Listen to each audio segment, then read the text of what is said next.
Espero que se encuentren muy bien. Por aquí les saluda el Padre Byron.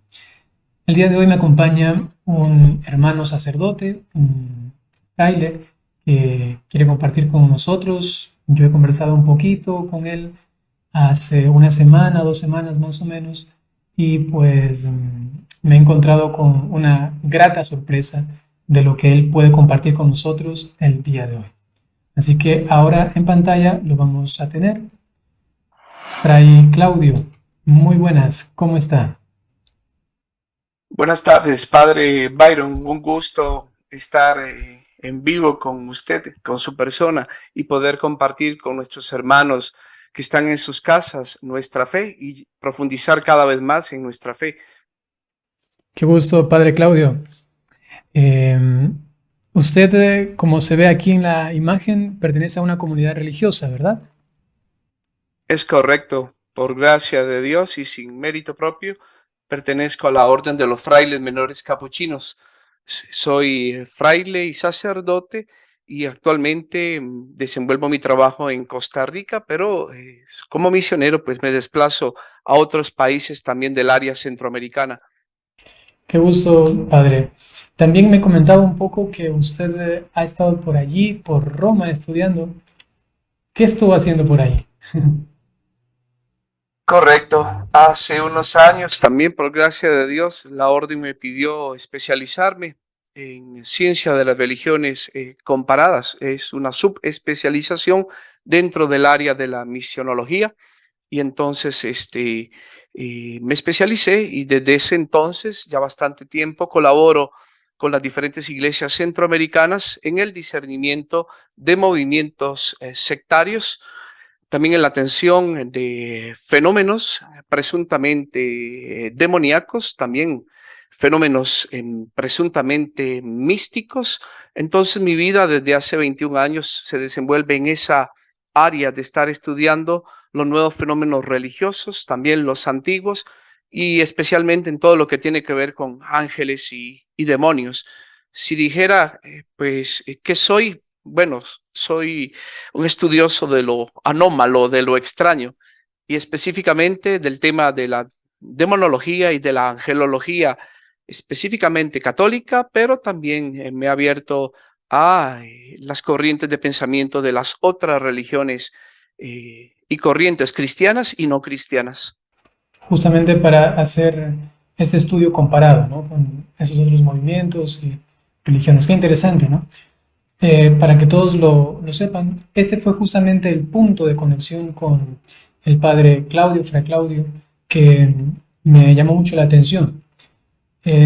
Conversando brevemente, tocamos el tema de un movimiento, digamos, de alguna manera que quiere ser católico, pero que lamentablemente por lo que practican internamente y exteriormente, que últimamente se ha visto más en evidencia por la cuestión del Internet, no cuadra bien para la doctrina católica, para la fe católica. Y pues yo veía, el Padre puede darnos también un punto de vista al respecto de esto, y justamente el Padre conocía a este movimiento, a este grupo. Estoy hablando concretamente de algo que quizá a alguno le puede sorprender un poco, pero pienso que es importante tratarlo, ¿no?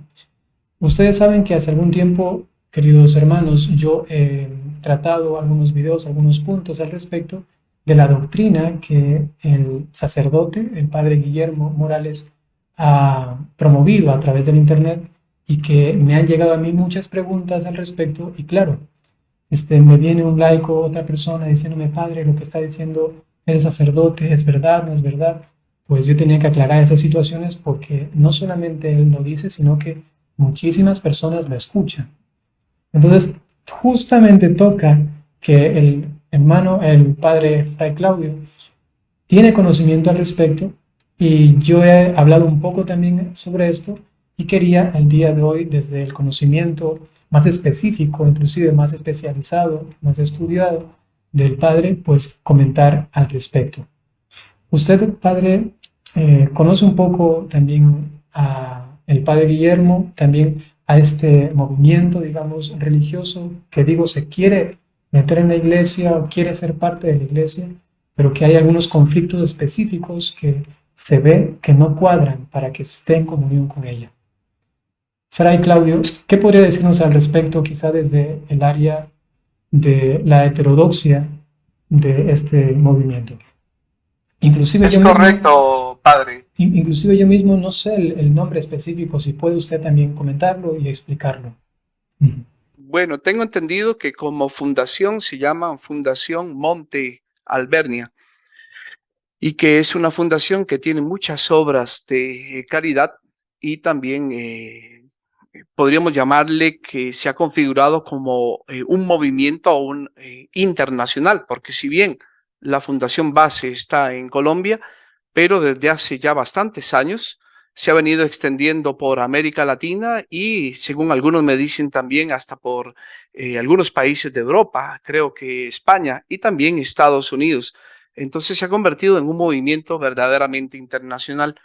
¿Cómo vine yo a saber de este movimiento? Bueno, dentro de mis áreas de interés siempre he dado un espacio importante al estudio del pentecostalismo como corriente anglicana y su influencia en las iglesias latinoamericanas. Entonces, la tarea pues de un capuchino es ser misionero.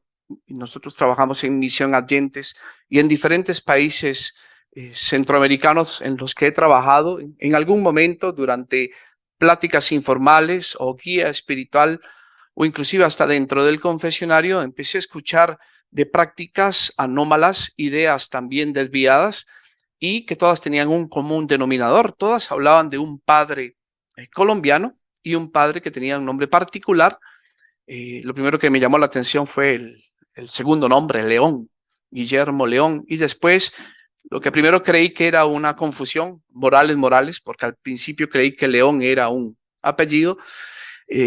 Bueno, después me di cuenta que no, que era su segundo nombre y que todas las personas que me hablaban y que me hablaron en diferentes tiempos y países, pues confluían en este mismo movimiento. Y entonces captó mi atención de investigador de las sectas y de las religiones y así fui como empecé a entrevistar, a poner atención. Entonces todo lo que sé lo sé de fuentes primarias, de personas que en un momento pertenecieron al grupo y que en algún momento quisieron dar también su testimonio ante mi persona y yo empecé a coleccionar testimonios y a sistematizar doctrinas y prácticas hasta darme cuenta que verdaderamente era un movimiento que presentaba todas las trazas de lo que se podría catalogar como secta. No se puede catalogar exactamente como secta al 100% porque la secta, el último elemento es ya disgregarse, es el cisma, pero a nivel práctico y doctrinal ya viven separados de la recta doctrina y de la recta praxis. Entonces, obviamente no se puede hablar de lo que no se conoce. Entonces, lo primero fue estudiar el movimiento y buscar fuentes seguras, catalogar ideas, clasificar doctrinas, clasificar prácticas y luego cotejarlas a la luz del depósito de la fe. Porque como usted bien sabe, padre, todo lo que hacemos nosotros los sacerdotes es servir al depósito de la fe, del cual no somos dueños, sino servidores. Y el depósito de la fe, para todos los hermanos que nos están viendo, si no lo recuerdan, es precisamente la conjunción de la palabra oral, la palabra escrita, lo que llamamos también Sagrada Escritura o Santa Tradición, y todo custodiado por el magisterio, que es en este sentido el guardián de la verdad. En este caso, la Iglesia se convierte como la depositaria y la guardiana de la verdad, no la dueña, pero sí la defensora y la guardiana. Qué bien, padre. Desde su conocimiento, ¿cuáles podría mencionar que son como las doctrinas que no cuadran y que van en contra justamente de este depósito de la fe? Bueno, lo que primero podría decir que el movimiento, si usted me dijera que lo catalogara, aunque ellos se autoperciben como católicos, yo lo catalogaría como un movimiento fuertemente influenciado por el pentecostalismo. Si le diera porcentaje, le diría que es un 80% pentecostal y un 20% católico con fuerte tinte mariano.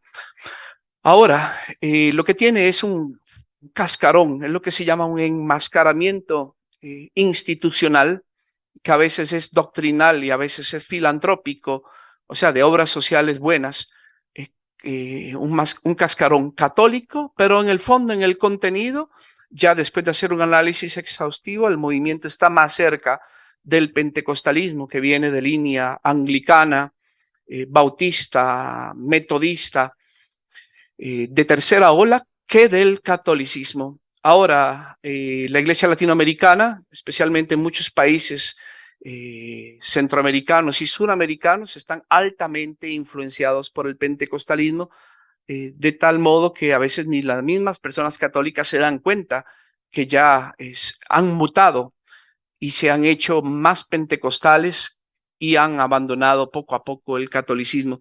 De hecho, estos movimientos sectarios como el pentecostalismo se presentan como un virus. Ahora que hemos tenido la experiencia del COVID, exactamente lo mismo. Es un organismo que se monta en otro ser vivo y lo usa como vehículo y lo muta, y luego se multiplica, pero van saliendo subvariantes que mezclan que lo hospedó en un principio con el virus que ya ha mutado varias células. Esto, como metáfora, creo que nos podría hacer entender cómo funcionan estos movimientos sectarios. Entonces, hay algo de catolicismo, cada vez lo van perdiendo más, y hay mucho de pentecostalismo.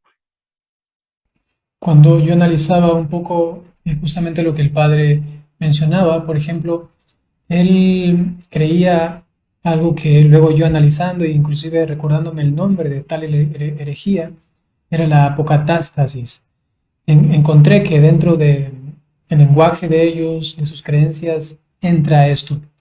¿Usted también lo identificó? ¿Cómo podría también explicarlo a las personas para que lo entiendan? Definitivamente, antes de meterme en la apocatástasis, podría decir que el elemento que más los ha desviado es haber dejado la centralidad de la palabra de Dios y de la santa tradición y del magisterio, y haber puesto en su lugar el tema de las revelaciones privadas. Entonces es a partir de las revelaciones privadas que el padre y sus colaboradores han tenido, que han venido construyendo lo que se llamaría un cuerpo doctrinal heterodoxo, es decir, lejos de la recta doctrina. Y dentro de esa desviación, pues obviamente el núcleo, yo también lo detecté, es la apocatástasis. ¿Qué es la apocatástasis? Bueno, apocatástasis es una palabra antigua griega que viene de apo, katá y el verbo isteimi. Vendría de la palabra y del verbo kataestizo, que vendría a significar restauración o hacer que algo vuelva al estatuto ontológico original que tenía. Esto en términos prácticos significa, y es una doctrina que fue condenada allá por el año 150 de Orígenes y sus discípulos, que predicaban que la misericordia de Dios es tan grande que al final de los tiempos iba a hacer retornar al estado original a las almas de los seres humanos condenados y también a los demonios, es decir, una redención y una misericordia total, a tal punto que la apocatástasis pues prácticamente vacía el infierno y deja el infierno vacío. Es, diríamos, una misericordia de manga ancha, donde Dios perdona a todos. Esto fue condenado. Entonces es doctrina fijada y vinculante, y el que predique y crea en la apocatástasis, pues ya está en herejía. Esto hay que tenerlo bien claro, no es algo opinable, porque ya es doctrina fijada y vinculante. Sí, entiendo. Justamente hay también un video en internet de un seguidor, digamos, del padre, ¿no? Que hace una explicación supuestamente exhaustiva al respecto de esto. Y evidentemente uno, si tiene solamente un conocimiento básico de catecismo o de la doctrina católica, sabe diferenciar esto. Sin embargo, digo, hay quienes al escuchar esto como que sienten una buena nueva, como que sienten algo revelado, nuevo, novedoso, y dicen, ah, justamente eso yo estaba buscando, una misericordia que anula el infierno prácticamente, y entonces son los que lamentablemente se unen a esta forma de pensar o que están al tanto de los videos, lo que se publica. Entonces es importante, queridos hermanos, que ustedes también conozcan al respecto y que si bien es cierto, los sacerdotes católicos predicamos lo que se encuentra en el depósito de la fe, siempre que ustedes escuchen que un sacerdote está suspendido, por algo debe ser, por algo debe ser. Y también yo recuerdo que antes de hablar del padre Guillermo, yo me cercioré directamente con la diócesis a la que él perteneció o a la que pertenece de alguna manera, pero que me dijeron que está hasta la actualidad suspendido y que no tienen ninguna especie de trato con él directamente. Más bien solamente sabían que hacía una especie de labor y no más. Entonces, digo, es importante, queridos hermanos, también diferenciar esto. Hay sacerdotes, pero si es que ustedes escuchan que hay uno que está suspendido, entonces pueden tener ya algo de olfato para darse cuenta de que probablemente tenga alguna doctrina que no es a la par de lo que manda la iglesia, ¿no? Por otro lado, Fray Claudio, ¿qué otra quizá doctrina más quisiera mencionar? Porque luego también me gustaría hablar de lo que usted conoce en cuanto a la heteropraxis. Es correcto. Bueno, quizás comentar un poquito más. La doctrina de la apocatástasis se basa también en una explicación, se llama ontológica y epistemológica, que habría que entender. ¿Por qué un ángel que se ha negado no puede ser redimido? Pues simplemente porque los ángeles tienen conocimiento directo de Dios, ¿verdad? Su naturaleza de conocimiento es superior a la nuestra. Entonces ellos conocen por especies inteligibles, así se llama en la teología de los ángeles. Entonces cuando ellos deciden de forma tácita e irreversible. Entonces cuando Satanás y sus ángeles dijeron non serviam, no había duda, porque su conocimiento era perfecto, su intención era perfecta, su voluntad perfecta, entonces no hay marcha atrás. Ahora, ¿por qué un ser humano sí se puede arrepentir? Bueno, se puede arrepentir en vida, porque nuestro conocimiento es falible. Nosotros tenemos muy pocos elementos para entender las cosas. Nos equivocamos. Para muestra un botón. Estos hermanos viven equivocados. Por cierto, aprovecho para decir que aquí no vamos a caer en falacia ad hominem. No estamos atacando a personas. En Cristo amamos a todos los hermanos que pertenecen a la Fundación Monte Alvernia, pero lo que estamos atacando son sus ideas torcidas y también sus prácticas torcidas. Y también esto es solo una crítica intelectual porque no nos corresponde a nosotros el pastoreo y la sanción de los miembros de esta fundación, sino que le corresponderá a los obispos de Colombia, que son los que tienen la cura de ánimas. Entonces, un ser humano se puede arrepentir durante su vida, pero una vez muerto se cierra su kairos y ya las posibilidades de arrepentimiento ultratumba, es decir, después de la muerte, están también cerradas. Entonces, tanto para ángeles condenados como para seres humanos condenados, ya no hay posibilidad de arrepentimiento.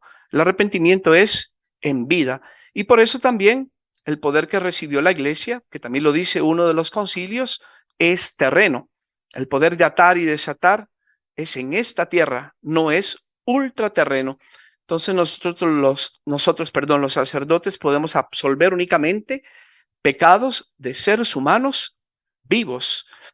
No tenemos el poder de absolver almas de difuntos. ¿Por qué menciono esto? Porque esta idea, de la apocatástasis se soporta también en una torcedura práctica de la fundación. El Padre cree haber recibido un carisma de Dios para absolver almas de difuntos condenados. Y no solo eso, también dice haber recibido un carisma para absolver a los mismos demonios. Y aquí se empiezan a acumular el montón de cosas extrañas que esta gente predica. Por ejemplo, la exorcística clásica y católica y ortodoxa solo admite la posibilidad de la posesión de espíritus inmundos. En griego se dice neuma poneirú o neuma akatartos. Y en cambio esta gente dice que también son capaces de poseer a una persona, las almas de los niños abortados, también las brujas y también almas de condenados. Entonces ahí empieza toda una desviación, porque en medio de las prácticas exorcísticas que hacen, y por cierto que las hacen inmoral, ilegal e ilícitamente, porque en la doctrina católica, según el Código de Derecho Canónico, solo un sacerdote con licencia explícita puede hacer exorcismos, pero en toda esta exuberancia y poniéndole mucha atención al demonio y haciéndole muchas preguntas al demonio, han empezado a construir toda una forma particular y única, según ellos, de expulsar a los demonios. Aquí viene algo de lo más particular. Yo no sé si quiere que entremos en el pormenor. Acuérdense que estos grupos no son articulados. Somos nosotros los estudiosos los que sistematizamos las creencias, las prácticas, las ordenamos y les ponemos nombres. Pero a veces ellos viven estas cosas en el día a día sin ni siquiera saber cómo se llaman y sin entender que hay cosas que son incompatibles en la doctrina y en la práctica. Pero, por ejemplo, ellos realizan exorcismos a través de intermediarios. Técnicamente yo le podría decir exorcismos por mediaticidad o channeling o canalización. Es decir, el padre también dice haber recibido un carisma que supuestamente después distribuye entre sus seguidores, de que algunos de ellos, a los que les llama almas sensibles o de corazón abierto, o más comúnmente instrumentos, prestan su humanidad, que puede ser el cuerpo o la voz, para que una persona que está poseída, el demonio que la posee, hable a través de uno de los miembros del equipo y otro miembro del equipo siente en su cuerpo supuestamente dónde están ubicados los demonios, las almas de los niños abortados, las almas también de los difuntos condenados. Y aquí hay muchas más contradicciones, no solo la imposibilidad de que un alma posea a una persona, que esto es metafísicamente imposible, sino que tampoco entienden el problema de lo que se llama la ubicidad. El espíritu no tiene ubicidad porque no ocupa lugares.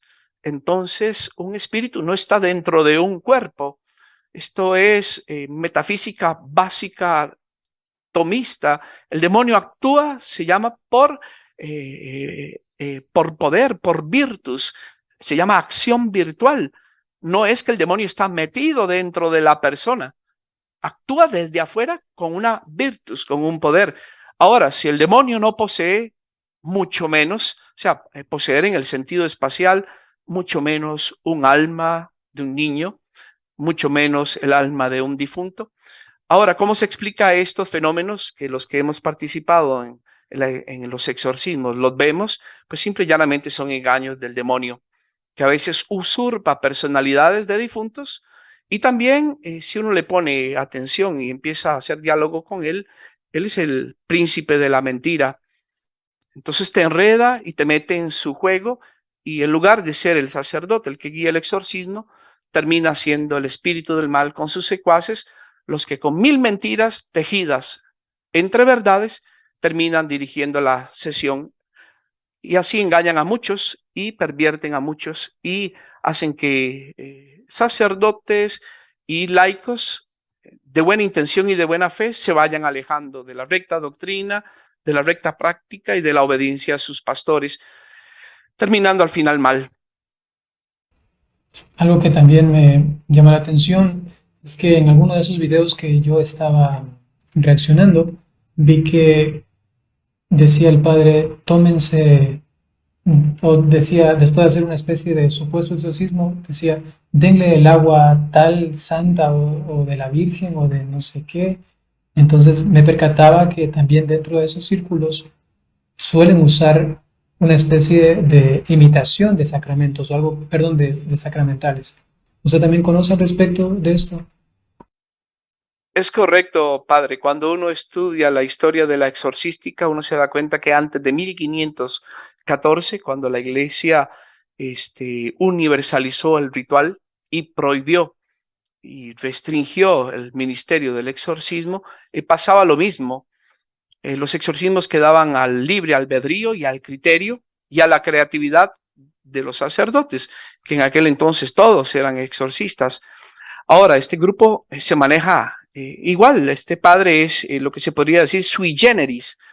Él recibe revelaciones de los espíritus malignos, de las almas de los condenados, según él, de los brujos, según él, hasta de las almas de niños abortados, y les va haciendo interrogatorios. Por cierto, esto está totalmente en contra de la práctica exorcística. Vemos en el ritual romano, en la prenotanda, que es legal y que es una guía segura para los exorcistas, que se prohíben hacer lo que se llama vaniloquios. Vaniloquios es hacer preguntas vanas sobre temas diversos al demonio.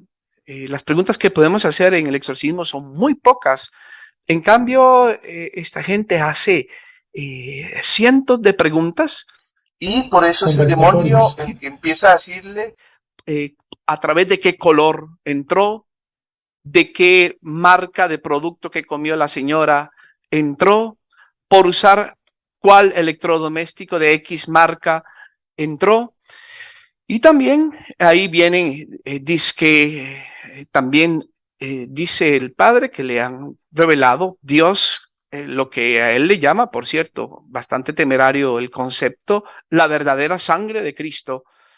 Dice él, una mezcla que es de un ajo criollo que crece en Colombia, mezclado con ajo y cebolla, al cual lo dejan preparado y le dan a la persona varias tomas para que supuestamente vomite los maleficios por ingestión de alimentos que la gente haya podido tener. Y ahora es un grupo que crece constantemente en prácticas anómalas y en doctrinas anómalas porque, como le digo, tiene un énfasis puesto muy fuerte sobre el tema de la revelación privada. Entonces, cada sesión de oración, de liberación o de exorcismos que hacen y cada diálogo que tienen con el demonio acrecientan más la lista de cosas que supuestamente están pactadas, que son nocivas y que la gente tiene que dejar. Ahora se plantean ellos como perseguidos. Él se hace llamar el profeta de Dios. Algunos le dicen el Padre Pío de Colombia. Bueno, la misma página lo denomina la voz del profeta.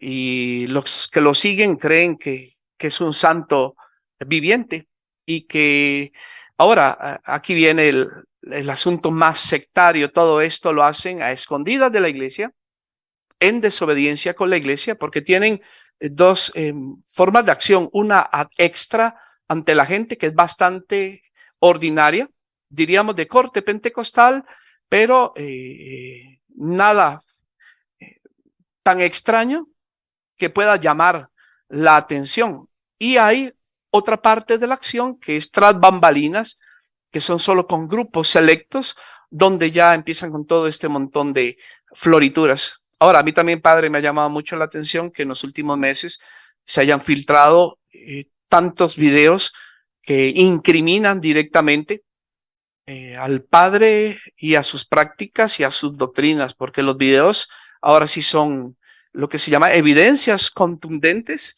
de la desviación doctrinal y de la desviación práctica que esta gente tiene. Aunque el hermano del video que usted el otro día criticó dijo que sus ideas no representan al padre Guillermo, yo puedo decir que sí los representan porque conozco el proceder del movimiento en todos los países centroamericanos y la doctrina que siguen, entre comillas, porque no es doctrina, es unánime y es lo mismo que este muchacho Francisco defiende en sus videos.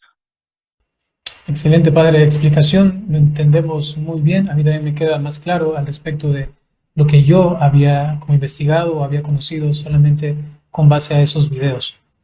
Justamente, ya que usted menciona estos videos que están ahora en internet, les invito a todos, queridos hermanos, juntamente con nosotros, a mirar uno de ellos que recientemente ha sido publicado para que también el padre Fray Claudio pueda decirnos algo al respecto, porque es un video muy llamativo, es un video que inclusive tiene un título que a cualquiera va a sorprender, ¿no? Y el padre también ya mencionaba, Fray Claudio, al respecto de contaminaciones o inclusive posesiones derivadas de electrodomésticos, en este caso de un teléfono celular o de una línea, una marca de teléfonos que él sataniza, que son justamente de la marca Apple, ¿no? De la manzanita. Voy a poner aquí entonces el video para poder mirarlo juntos.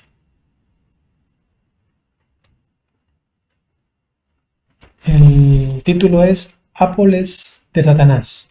Con iPhone 14, prueba en vivo y testimonio. El padre va a probar que iPhone es de Satanás.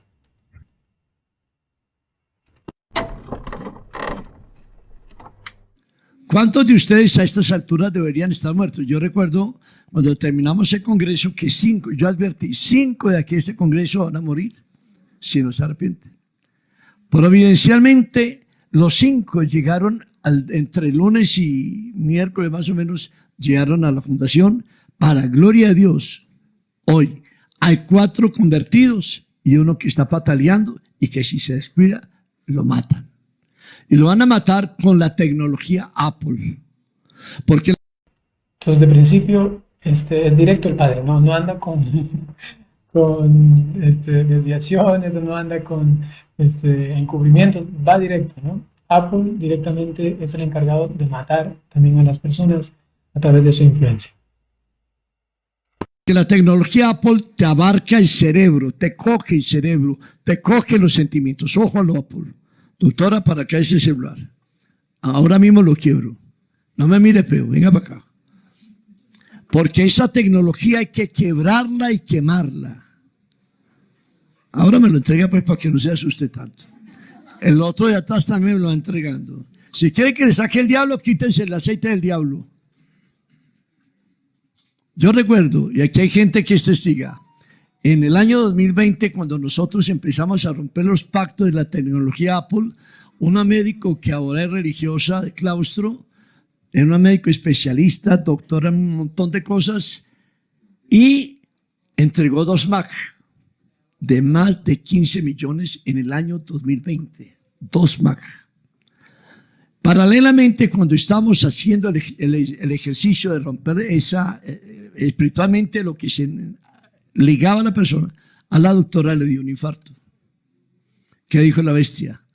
Durante mucho tiempo le serví para darle inteligencia. Y dice Maitreya, la inteligencia hoy es artificial. La inteligencia humana se acabó porque yo la pongo en la tecnología. Y es verdad. Hay una manera muy sencilla de mostrar lo malo. Bueno, en la primera parte de este video, entonces, lo que hace el padre es explicar, y con base a un testimonio, ¿no?, de que realmente la tecnología Apple está maldita o que el demonio se vale de ella para dañar a las personas, inclusive habla de un infarto allí, ¿no? Padre, de principio, quizá quisiera hacer algún comentario, porque en este momento ya va a hacer la prueba con... Sí, yo quisiera ya leyendo entre líneas, aquí ya tenemos elementos pentecostales de lo que se llama la tercera ola pentecostal, o mejor dicho, neopentecostal, y concretamente del movimiento que se llama combate espiritual. Tal vez hacer una introducción rápida de qué es el pentecostalismo. El pentecostalismo es un movimiento que diríamos entre comillas evangélico que nació de la línea de los anglicanos del rey Enrique VIII allá en el siglo XVI en Inglaterra, de la cual con el tiempo se desprendieron 2 movimientos que son importantísimos, que son los metodistas y los bautistas, de los cuales nacieron 2 pastores que son William Seymour y Charles Fox Parham, que en el año 1902 en Estados Unidos, ya habiendo fundado Estados Unidos, fundaron lo que se llama el avivamiento de Azusa Street, y ahí nació lo que se llama el pentecostalismo clásico de primera ola. Tenemos una segunda ola que es la de los años 60, que es donde crecieron tanto y se hicieron tan famosos que en reuniones ecuménicas empezaron a reunirse pentecostales, anglicanos y católicos, y así nació por influencia pentecostal la renovación carismática católica, y ahí entró el pentecostalismo en la Iglesia Católica por la segunda ola. A la tercera se le llama a la que empezó en el año 1982, especialmente con Peter Wagner y Ed Wagner y otros expositores, se llaman neopentecostales porque ellos ya van hablando, no como los clásicos, de un segundo bautismo en el Espíritu, sino ya hablan de un tercer bautismo en el Espíritu, que dicen ellos que es para el crecimiento. En fin, no me voy a meter en teología, pero dentro de las prácticas que ellos hacen y ponen todo el énfasis en el combate espiritual y basan toda su acción en un concepto que se llama transmigración de espíritus. Ellos creen que los espíritus se pasan por generaciones, por lugares o por objetos. Entonces aquí hay una idea clásica del pentecostalismo de tercera ola. Un elemento material supuestamente y presuntamente pactado, que si yo lo compro me causa algún grado de disturbio preternatural. Entonces hay otra idea que subyace, que es obviamente lo que se llaman los derechos legales del demonio, que yo a través de actos concretos le doy potestades al demonio y que el demonio toma potestad sobre mí, en este caso con una acción de compra, porque según parece, basta con tener uno de estos teléfonos de la manzanita para ya quedar poseído. Esto es algo novedoso. Entonces aquí ya yo veo ideas pues que son de corte pentecostal, y obviamente he notado con el tiempo que también hay otra idea que subyace y que se ve en este video, que son los derechos supuestamente legales que la persona concede al demonio a través de actos concretos, que va desde un pecado, un asesinato, pero parece también que en este caso hasta por un acto de compra, porque parece ser que basta con tener un teléfono de estos y ya yo quedo preternaturalmente afectado. Esto yo como demonólogo y que tengo bastante experiencia, me parece una idea bastante ridícula que solo por la posesión de un electrodoméstico ya se dé una acción preternatural extraordinaria. Esto no se encuentra en ningún manual, no existe en la tradición católica. Esto es totalmente invento y sui generis en este movimiento de la Fundación Monte Alvernia. Esto es pentecostal, claramente. Muy bien, continuamos viendo el video. De un elemento externo. Venga, Juan Pablo. Le voy a demostrar a usted cómo es de mala la tecnología. Venga por acá. Muéstreme su mano izquierda así. Para acá, míreme para acá. No piense en nada. Yo voy a medir qué tanto es este muchacho. No piense en nada. Nada, nada. No lo deje abrir. No lo deje abrir. Piense en una botella de aguardiente. ¿Sí? Listo, piénsela. Cierre los ojos. Piense en eso. Mire cómo se abre.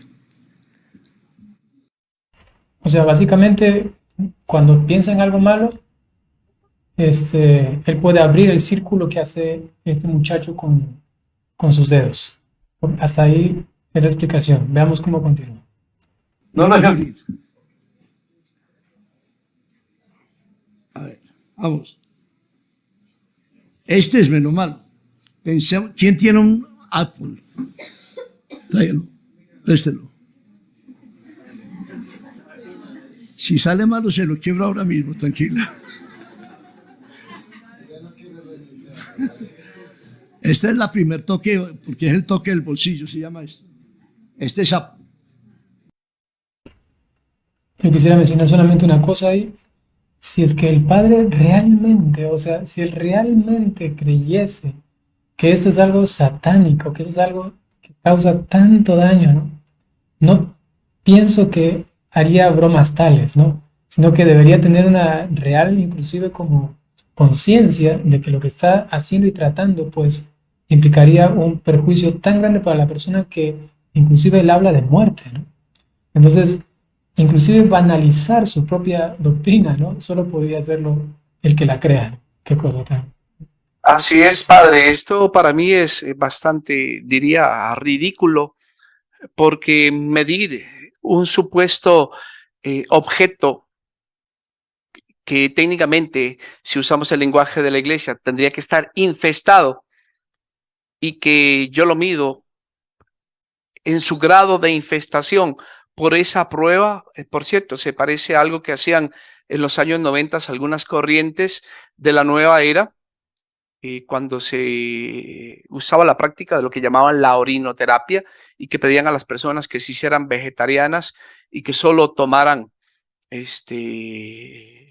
líquidos y hasta su propia orina, donde hacían una prueba similar, cogían plantas y se las iban poniendo en la palma a la persona y le hacían esa prueba de los dedos, y si los dedos se abrían o no se abrían, no recuerdo bien, la persona era compatible o no con esa planta y eso sí lo podía o no lo podía tomar.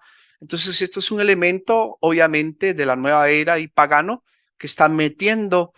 Ahora, obviamente, si existiera tal medición de un elemento material que está infestado, entonces involucra a dos personas, al que tiene el teléfono, pero también al que abre los dedos. Y había interacción de dos sujetos y supondría carismas. Y la iglesia es clara, y hasta lo dice la misma Asociación Internacional de Exorcismos, de Exorcistas, no se pueden usar carismáticos durante el quehacer exorcístico, ni en el discernimiento, ni en la terapia, ni tampoco en el acompañamiento final, porque esto sería inmoral. Esto lo dice en el Directorio para Exorcistas, en el 140 y en el 185 del Directorio de la AE, de la Asociación Internacional de Exorcistas. ¿Por qué? Porque un presunto carisma tendría que ser discernido por la iglesia. Entonces, basar un discernimiento en un carisma y en un carismático sería inmoral. Ahora, ya analizándolo desde el punto de vista de la lógica analítica, desde la búsqueda sincera de la verdad, esto es ridículo, poner teléfonos de varias marcas en una mano y por esa prueba tan ridícula decir que algo está, como dicen ellos, pactado. Repito, esta es una idea pentecostal, elementos que pertenecen en derecho al demonio porque alguien los pactó con la idea de que si yo le paso este elemento a alguien, sea por regalo o por compra, entonces yo infesto o poseo a la persona que llegue a poseer tal elemento. Esto está lejos de la doctrina católica y de la práctica católica en todo sentido. Se entiende, pues se entiende muy bien. Quizás solamente explicar que cuando el padre Fray Claudio menciona de la utilización de carisma, ¿no? Significa que justamente, como lo ha mencionado, ¿no? Que el carisma personal que uno suponga tener sea justamente la prueba fidedigna por la cual uno pueda determinar algo a nivel sobrenatural o preternatural, mejor dicho, e inclusive llegar a declarar o discernir se ha dado posesión supuestamente o contaminación o infestación demoníaca por este carisma personal que yo pueda tener, ¿no? Y por ello, lo que la iglesia siempre manda o propone es seguir más bien los parámetros que la misma iglesia ha determinado. Y menciono esto porque quizá alguna persona dirá, pero es que hay un padre carismático, entonces un padre carismático no puede hacer un exorcismo. Lo puede hacer si es que tiene evidentemente el permiso del obispo, pero que tiene que seguir las reglas, no que proponga su carisma personal, sino que tiene que seguir justamente las directrices de la Iglesia Católica, ¿no? Padre, el tema de los carismas es un tema pues también importante en este sentido, porque esta gente se dice adornada por nuevos carismas. Ok, tenemos que tener en claro que según la recta doctrina es la iglesia la que discierne carismas, y también la que organiza y administra su recto uso. Ahora, dentro de el oficio del exorcista, el único que discierne es el exorcista mismo en primera persona, y no se puede valer ni de carismas propios ni de carismas ajenos, porque como digo, acá hay otro problema. Habría que hacerle primero un gran discernimiento al sacerdote que dice tener carismas y a los colaboradores para garantizar lo que se llama la etiología, el origen de los presuntos carismas que tiene. Entonces es inmoral. ¿Por qué? Porque para poder hacer una acción exorcística tengo que llegar a la certeza moral. En cambio, los carismas lo único que dan son certezas subjetivas, no objetivas. Y luego está el tema de los pseudocarismas. Hay cosas que en apariencia parecen ser divinas, pero son engaños del demonio.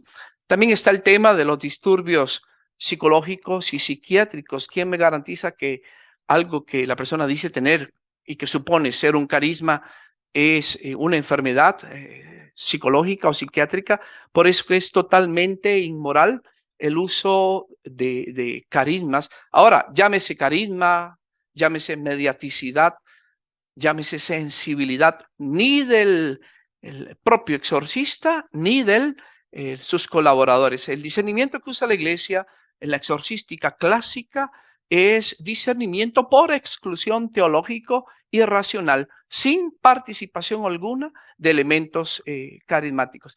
Ahora, que hay exorcistas que usan carismas y que yo no sé si la iglesia les ha discernido si el carisma es verídico o no. Ese es otro tema, pero desde el punto de vista moral es inmoral usar carismas en el discernimiento, en la terapéutica y en el acompañamiento de las personas con verdaderos disturbios. Y esto lo predica ya la Asociación Internacional de Exorcistas y también, por ejemplo, el directorio para exorcistas de la Arquidiócesis de México también ya lo deja bien claro.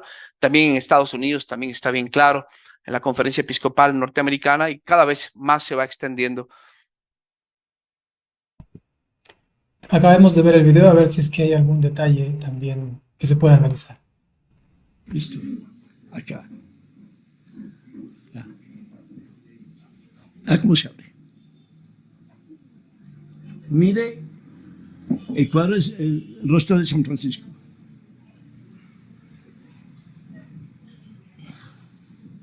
El cuerpo es templo del Espíritu Santo.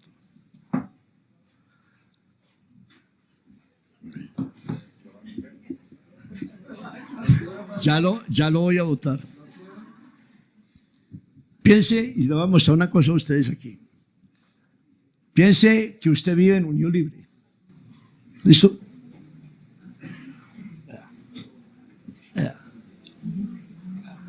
¿Cómo se llama?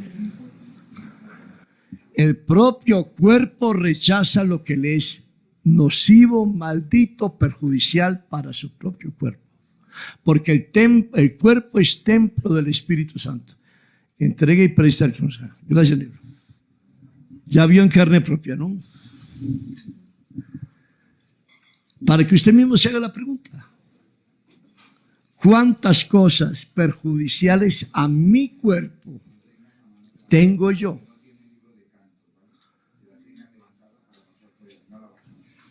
Venga, le muestro una cosa. Le voy a demostrar cómo es de mala la ropa negra. Así. No piense en nada. Listo. Piense en esa camiseta negra que usted tenía. Ojo. Vea. El cuerpo rechaza lo que le es maldito. Gracias. ¿Se lo mencionó?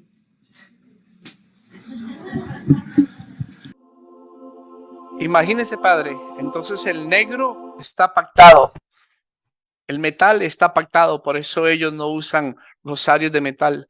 Pobrecitos todos los padrecitos que usan sotana negra, entonces están tomados por el espíritu del mal. Por eso esto es un movimiento típicamente pentecostal. Se llaman pandemonistas ¿verdad? Porque ponen en todo lado al demonio y le dan más importancia que a la gracia de Dios. Entonces hay lugares que están, como dicen ellos, con fortalezas y hay que derribar fortalezas. Hay objetos que están infestados, entonces tengo que andarme protegiendo de objetos, de colores, de marcas.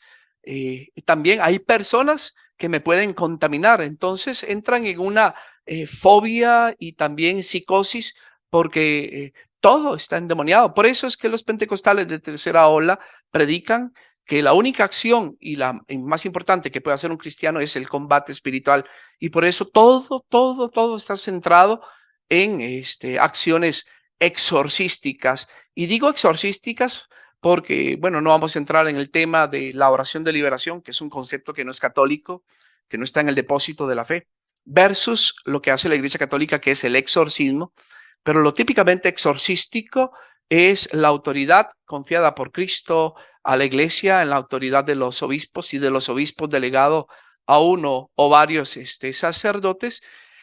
Entonces, esto es un ejercicio reservado con licencia, no es abierto a todos los laicos. En cambio, los pentecostales creen que todos tienen que luchar y todos recibieron el poder y todos recibieron carismas y tienen que andar haciendo mil oraciones y también cosas que rayan con lo mágico porque son visibles, diría hasta ridículas. Padre, me llama la atención al final del video, le presento en la pantalla, aparece este libro también, ¿no? Dice Oraciones de Liberación, Tienda Madre Laura, y aquí dice el libro del Padre Guillermo León Morales, Oraciones de Liberación. ¿Conoce usted al respecto de esto? ¿Qué es lo que quizá contiene el libro? ¿Sabe? ¿O le han comentado quizá? Sí, claro. Tengo de hecho una colección porque empezó desde hace años, empezando por ser un folletito rojo con la misma imagen, delgadito. Después sacaron otro, entonces ya le pusieron número 2 en Romanos. Después otro, número 3. Después ya editaron uno parecido a este. Y con el tiempo, 2008, 2009, 2010, han ido haciendo ediciones y también han ido agregando nuevas prácticas y nuevas oraciones.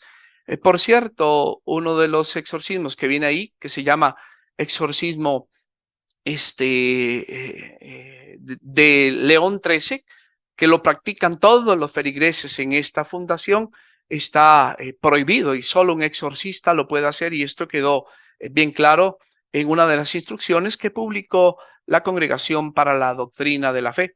También el uso del lenguaje, lo que se llama imperativo o imprecativo, que ya son órdenes al demonio, pues solo lo puede hacer un exorcista dentro de la Iglesia Católica, y esta gente, pues todo lo que hace, por eso digo, es acción exorcística, que se parecería más a lo que la Iglesia considera como exorcismo privado, al menos de que usen ya formularios oficiales. Pero como sea, el padre, si está suspendido y si los laicos canónicamente no lo pueden hacer, entonces también están en contra de la obediencia, en contra de la ley, en contra del Código de Derecho Canónico. Ahora, aquí vienen las contradicciones. ¿Cómo puedo luchar contra el demonio con herejía? ¿Cómo puedo vencer al desobediente con desobediencia? ¿Cómo puedo exorcizar al que rompió la comunión de los ángeles, rompiendo yo mismo la comunión con mi iglesia y con la tradición, con el depósito de la fe? Entonces, por eso todo indica que este es un verdadero movimiento sectario. De hecho, padre, le puedo decir que de todos los movimientos intraeclesiales de talante sectario que he estudiado en mi corta vida, este es el que más me ha preocupado y al que le veo una grave peligrosidad, porque todas estas cosas que hacen estos laicos, sin entrar en juicios de valor y sin juzgar su conciencia, porque estoy seguro que muchas personas de buen corazón están siendo engañadas y creen honestamente en las falsedades que dice este sacerdote, pues están cayendo en su trampa y muchos van a quedar de verdad mal a nivel de disturbios espirituales, precisamente porque hacen un montón de prácticas anómalas y basadas también en herejías. Entonces es un movimiento eh, peligroso en ese sentido, y yo ruego que los obispos de la Conferencia Episcopal colombiana tomen cartas sobre el asunto, porque, bueno, ya hay suspensión, que dicha, antes andaba libremente por donde quería este sacerdote, pero hay que ir más allá. Yo creo que ya es hora de enviar todas estas doctrinas a la Congregación para la Doctrina de la Fe, para que sean analizadas por un tribunal eh, eh, con autoridad, y que las sancionen y que se le ponga un ultimátum, porque no obstante el padre está suspendido, la fundación sigue actuando, y todos los grupos en América Latina que son y que tienden hacia la oración de liberación y que están emparentados con el pentecostalismo de segunda ola, especialmente los que son afines a la renovación carismática, están en peligro. ¿Por qué? Porque ven estas cosas novedosas y las están poniendo en práctica y las están adoptando y mezclando.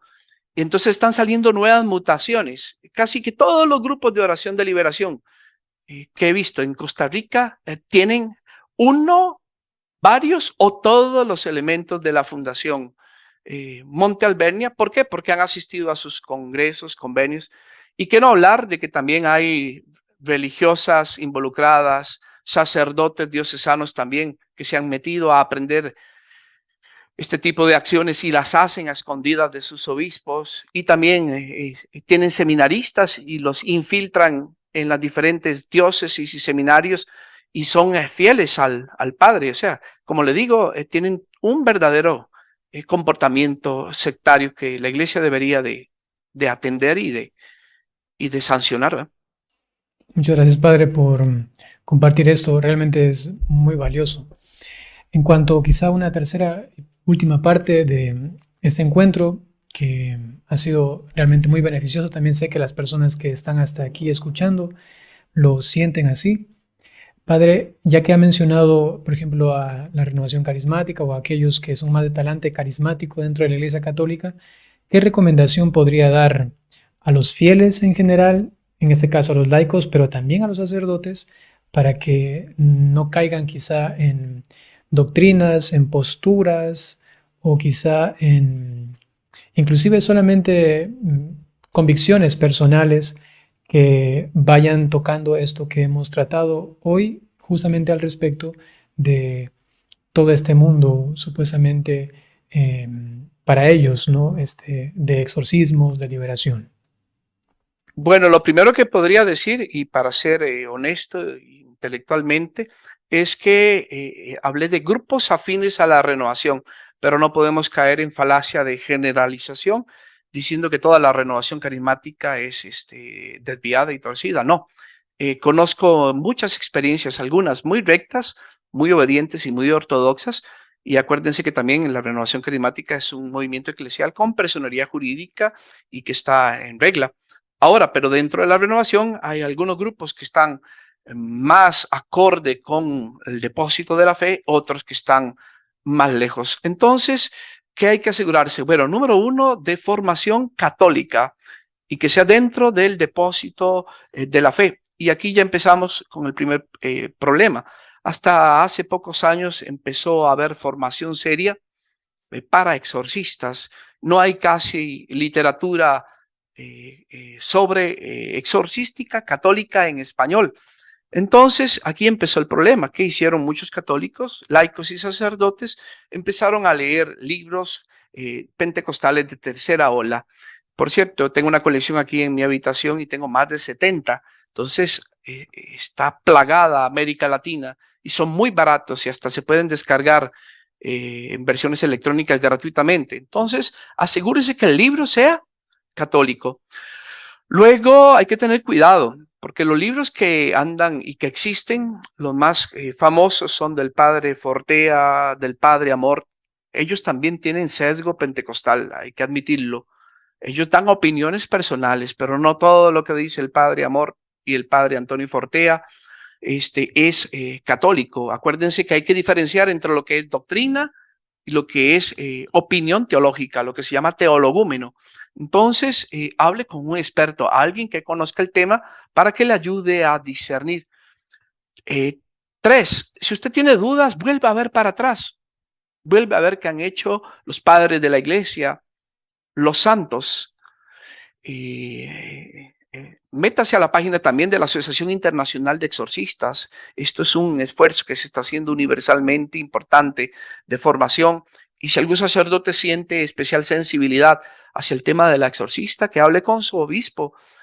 Se están haciendo muchos esfuerzos de formación para sacerdotes que quieren participar en este ministerio. Ahora, si tu obispo no quiere nombrarte obispo, exorcista, no importa. Puedes pedir permiso para llevar el curso y tener una formación general, recta, católica, según el depósito de la fe. Y entonces ir purificando elementos. Yo recomendaría que si encuentras casos, averigües en la diócesis quién es el que tiene autorización del obispo para el discernimiento, atención y seguimiento de casos de presuntos disturbios espirituales. Si tú no sabes, no te metas. Este es un tema delicado. Hay que estar científicamente preparado, teológicamente preparado, porque el primer afectado puede ser tú mismo, sea laico o sea sacerdote. Yo no sé por qué desde los años 70, con la película El Exorcista, muchas personas vieron algo agradable y bonito meterse en este campo. Los que estamos metidos, yo le puedo decir, no hay ningún sacerdote que esté cuerdo que pueda decir que es bonito y que quiere estar en este ministerio.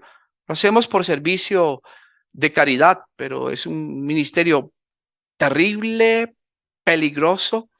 Es quizás el área de confín y la primera línea de batalla y presenta muchos peligros.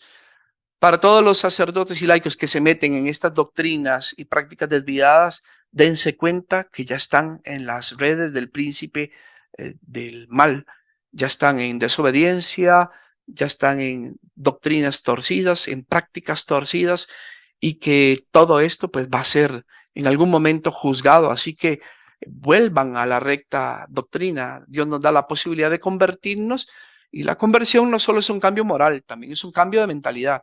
Eso es lo que significa metanoia, metanús, cambiar la mente. Y para cambiar la mente, busca solo fuentes fidedignas. Excelente, excelente, padre. Muchísimas gracias por todo lo que nos ha compartido.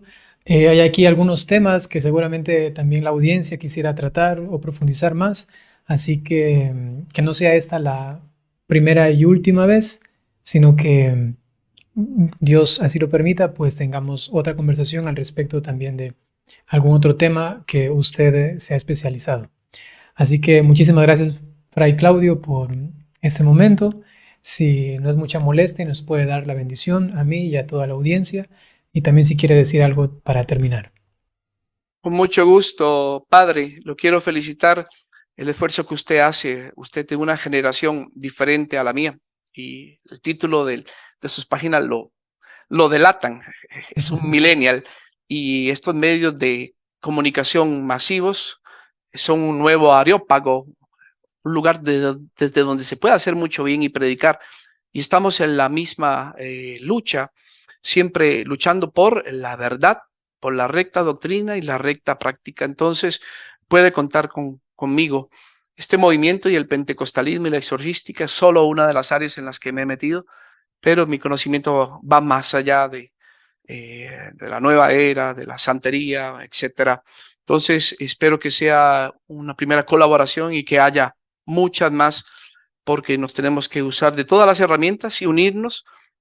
En Cristo trabajamos para lo mismo, y yo creo que Dios nos dio un corazón similar. Estamos los dos trabajando por crear conciencia, por formar, también por exponer lo que está torcido, y obviamente siempre pidiendo la conversión de las personas.